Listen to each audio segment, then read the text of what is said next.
जय श्री कृष्ण। अधिक मास शुक्ल पक्ष की परमा एकादशी व्रत कथा। राजा युधिष्ठिर ने पूछा, हे जनार्दन, पुरुषोत्तम मास अधिक मास के कृष्ण पक्ष की एकादशी का क्या नाम है? उसके व्रत की विधि तथा महात्मा का विस्तार से वर्णन कीजिए। श्री कृष्ण बोले, हे राजन, इस एकादशी का नाम परमा है। यह मनुष्यों को मोक्ष, भोग तथा आनंद देने वाली पवित्र व पाप नाशक है। इस व्रत की विधि भी शुक्ल पक्ष की एकादशी के समान है। इस एकादशी में भक्ति पूर्वक नरोत्तम भगवान का धूप, दीप, नैवेद्य, पुष्प आदि से पूजन करना चाहिए। इस संबंध में एक पौराणिक कथा जो काम्पिल्य नामक नगर में मैंने ऋषियों से सुनी थी, वैसी तुमसे कहता हूँ। कथा। काम्पिल्य नाम नगर में सुमेधा नाम का एक अत्यंत धर्मात्मा ब्राह्मण रहता था।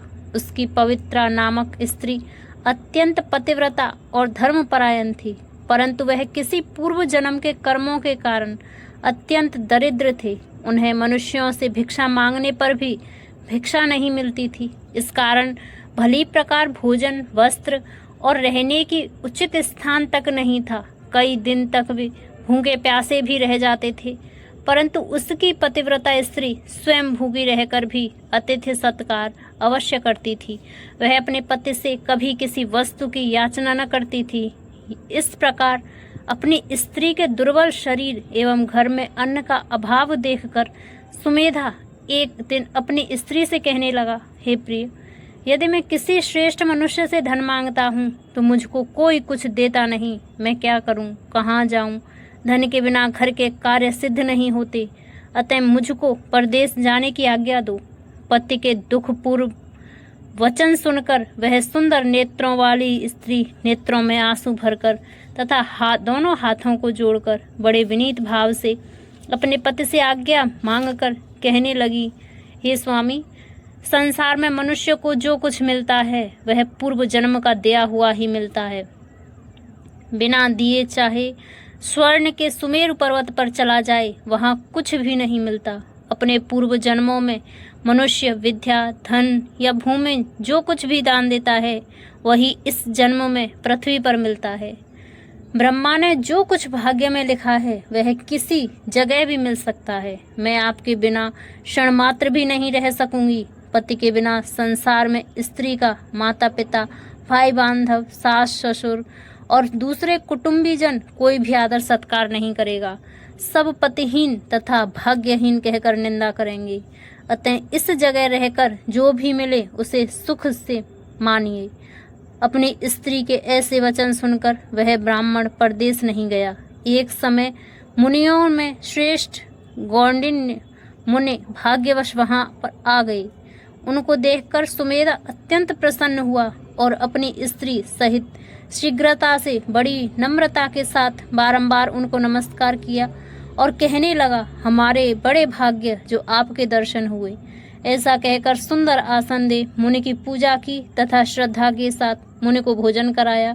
उस श्रेष्ठ पतिव्रता स्त्री ने मुनि से पूछा, महाराज, दरिद्रता का नाश कैसे होता है? बिना दान किए हुए भी धन, विद्या, स्त्री और अन्य दूसरे पदार्थ कैसे प्राप्त हो सकते हैं? हे महामुनि, कृपा करके कोई ऐसा उपाय, व्रत, तीर्थ या तप बतलाइए जिससे हमारा यह दुख दरिद्र दूर हो सके।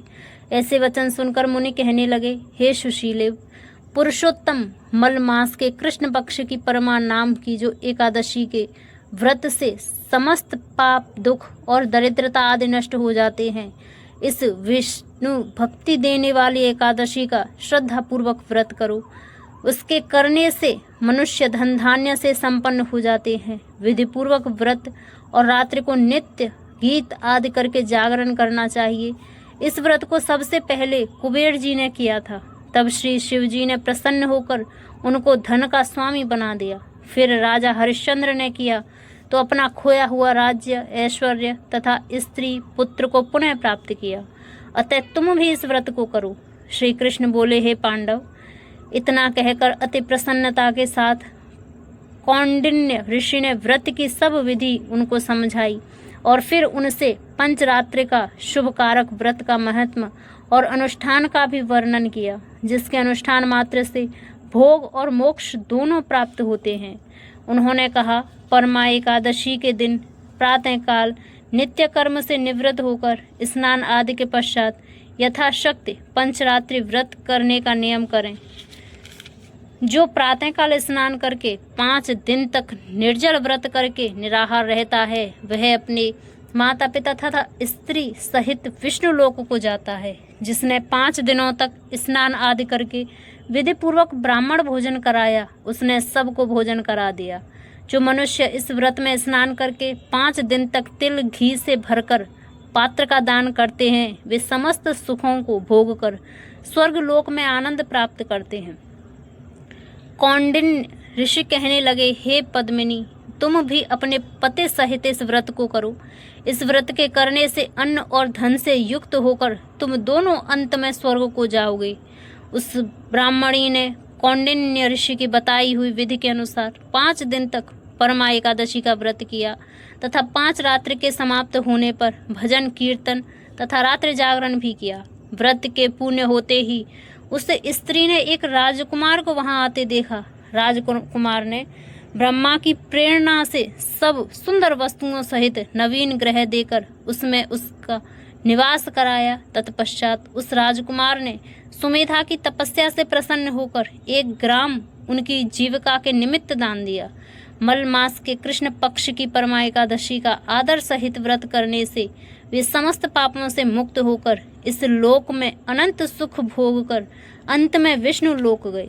जो मनुष्य यह मानव देह प्राप्त करके भी भगवान विष्णु को प्रिय अधिक लौन मास में एकादशी का व्रत नहीं करते, वे 84 लाख योनियों में भटकते हुए दुख पाते हैं।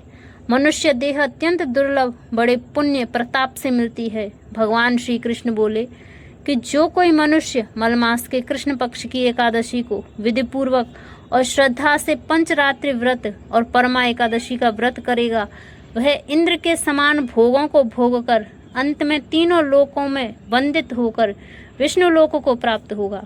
कृष्ण भगवान द्वारा कहे हुए इस महत्व को सुनकर राजा युधिष्ठिर ने अपनी पत्नी तथा भाइयों सहित एकादशी के व्रत को किया और अनेक भोगों को भोग कर अंत समय में भगवान विष्णु के बैकुंठ लोकों को गए। फलाहार। इस महीने में यह एकादशी आई, उस महीने में प्राप्त होने वाले फलों का सागर और फलाहार लेना चाहिए। इत्य एकादशी महत्व पूर्ण। जय श्री कृष्ण।